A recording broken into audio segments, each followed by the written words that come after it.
अगं, आजकाल फुलांवर बसायलाही भीती वाटते. काय ग, काय झालं? काल आम्ही एका डाळिंबाच्या शेतात गेलो होतो. नुकतीच फवारणी झाली होती वाटतं तिथे. पण त्या फवारणीचा वास इतका तीव्र होता की तिथे आमचा जीव गुदमरल्यासारखा होत होता. आमच्यापैकी काही मैत्रिणी तिथून परत आल्याच नाहीत. आमच्या सोबत आमची लहान बाळं सुद्धा होती. त्या वासाने काही बाळं बेशुद्धही झाली. तिथे फुलांवर बसायलाही भीती वाटत होती ग. अरे बापरे, म्हणजे तिथे आपल्या जीवाला खूप धोका आहे.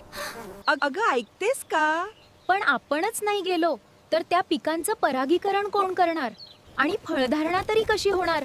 हेच तर, आपण कमी झालो तर शेतकरी दादाचं उत्पादनही कमी होईल. बघ. हो ना.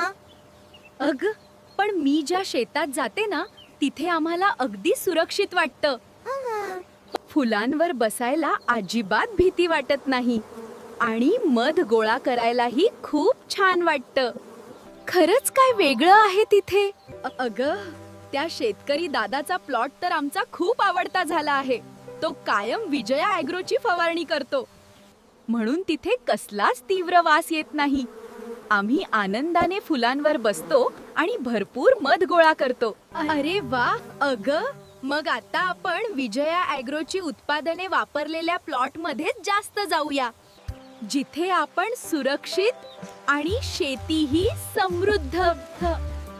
या जागतिक मधमाशी दिनी आमची उडान आता फक्त विजया ॲग्रोची उत्पादने वापरणाऱ्या शेतांकडेच